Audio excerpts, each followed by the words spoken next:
नमस्कार दोस्तों। आज हम बात करने वाले हैं पंजाब राज्य की। पंजाब में किसकी बनेगी सरकार, कौन बनेगा पंजाब का मुख्यमंत्री।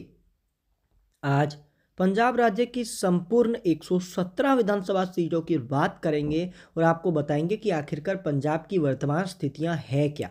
पंजाब में मुख्यमंत्री कौन बनेगा, क्या पंजाब में आम आदमी पार्टी की सरकार वापसी कर पाएगी। बहुत बड़ा सवाल है जिस पर आज हम चर्चा करने वाले हैं। और अगर बहुमत आंकड़े की बात करें तो 117 सीट के लिए बहुमत का जो आंकड़ा है वो दोस्तों लगभग 61 सीट है।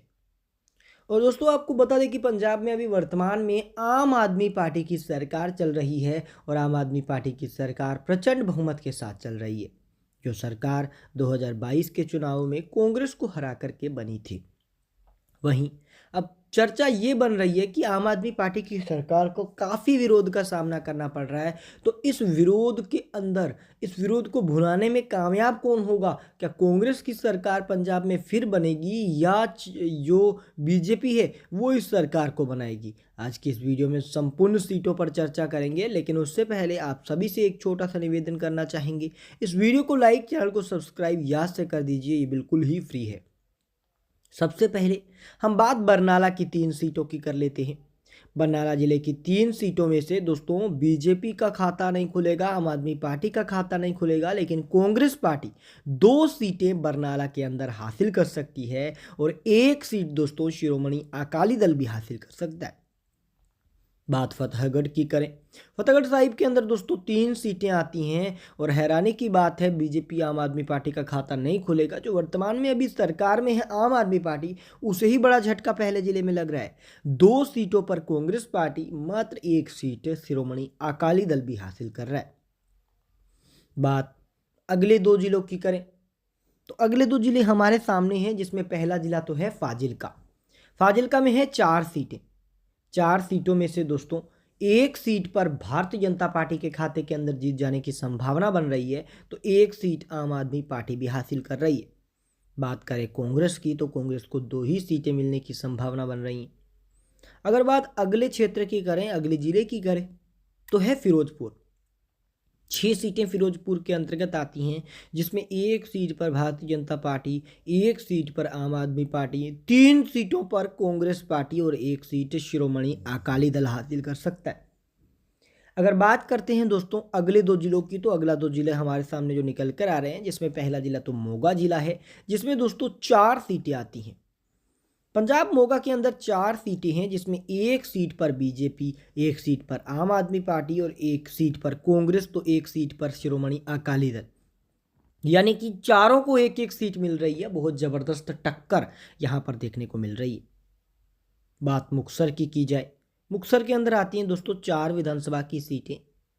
4 सीटों में बीजेपी को एक, आम आदमी पार्टी को एक, कांग्रेस को एक, तो शिरोमणि अकाली दल को भी एक सीट मिल रही है।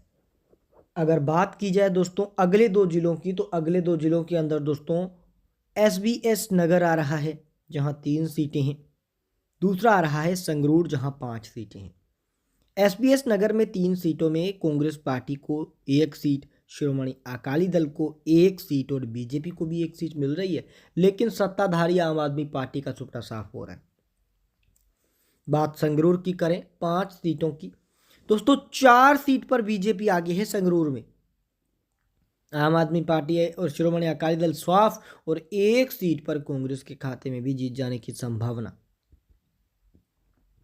अब बात अगले जिलों की करें, फरीदकोट आ रहा है, मनसा आ रहा है।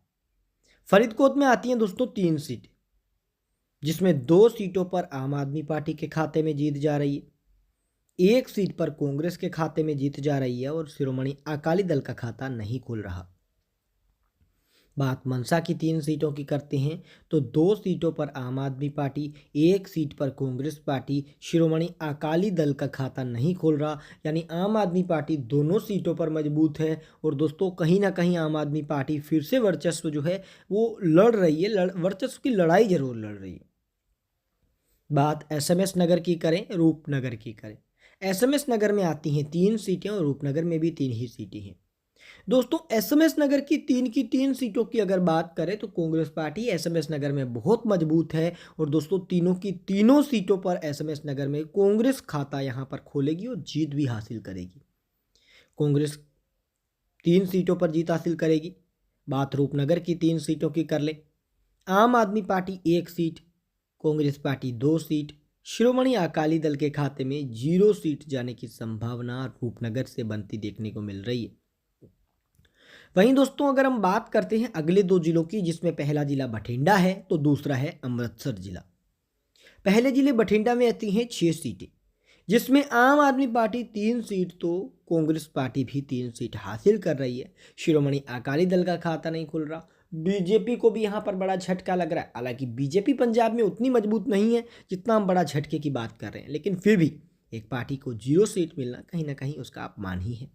बात अमृतसर की 11 सीटों की कर लें तो दोस्तों बीजेपी को 0, आम आदमी पार्टी को 4, कांग्रेस को 6 तो 1 सीट शिरोमणि अकाली दल को भी मिल रही है। यानी कि शिरोमणि अकाली दल फिर से अपने उसी पुराने फॉर्म में आ रही है जितना वो पहले थी। वहीं हम बात अगर कर लेते हैं अगले 2 जिलों की, जिसमें पहला तो है गुरदासपुर, दूसरा है तरन तारण। दोस्तों 7 सीटें हैं गुरदासपुर में, जिसमें कांग्रेस पार्टी बहुत अच्छा प्रदर्शन करते हुए 5 सीटों पर जीत हासिल कर रही है। आम आदमी पार्टी को 2 तो कांग्रेस को यहाँ पर 5 और शिरोमणि अकाली दल का टुकड़ा साफ। बात तरन तारण की 4 सीटों की करें दोस्तों, 0 सीट पर बीजेपी है, 1 सीट पर आम आदमी पार्टी है, 5 सीटों पर 3 सीटों पर कांग्रेस पार्टी की जीत मिल रही है और शिरोमणि अकाली दल जो है वो यहाँ खाता नहीं खोल रहा। वहीं हम बात पठानकोट की कर लें, जालंधर की कर लें। दोस्तों पठानकोट के अंदर 3 सीटें हैं, जालंधर के अंदर 9 सीटें हैं। पठानकोट में जहां 1 सीट पर बीजेपी जीत हासिल करेगी तो 2 सीटों पर आम आदमी पार्टी भी जीत हासिल करेगी। कांग्रेस की बात की जाए तो कांग्रेस का खाता नहीं खुलेगा, शिरोमणि अकाली दल को भी 0 सीटें मिल रही हैं। अब बात जालंधर की 9 सीटों की करें तो आम आदमी पार्टी को 3 ही सीटें मिलेंगी, बीजेपी का सुपड़ा साफ हो रहा है। कांग्रेस पार्टी 5 सीटों पर आगे तो 1 सीट पर शिरोमणि अकाली दल भी यहाँ पर खाता खोलने में कामयाबी जो है वो हासिल कर रहा है। अब अगर हम बात करते हैं अगले 2 जिलों की, जिसमें निकलकर होशियारपुर आ रहा है। होशियारपुर में 7 सीटें हैं, 2 पर आम आदमी पार्टी के खाते के अंदर जीत जाने की संभावना तो 5 सीट पर कांग्रेस के खाते में भी जीत जा रही है। बात कपूरथला की कर लें, 4 सीट है, 2 सीट आम आदमी पार्टी, 2 सीट कांग्रेस के खाते में जा रही है। शिरोमणि अकाली दल के खाते में खाता नहीं खुल रहा है। बात अंतिम सीटों की करें, लुधियाना पटियाला। लुधियाना में है 14 सीटें, 2 पर बीजेपी, 5 पर आम Aadmi party, 7 seat Congress party. बात पटियाला की करें, 5 पर आम आदमी पार्टी, 3 पर कांग्रेस पार्टी। कुल मिलाकर पंजाब की 117 सीटों में से बहुमत आंकड़ा 12 सीट कांग्रेस बीजेपी, 38 सीट आम आदमी पार्टी, 59 सीट कांग्रेस और 8 सीट अन्य। यानी कि मामूली सा बहुमत कांग्रेस को मिलता देखने को मिल रहा है। यानी कि इतना अच्छा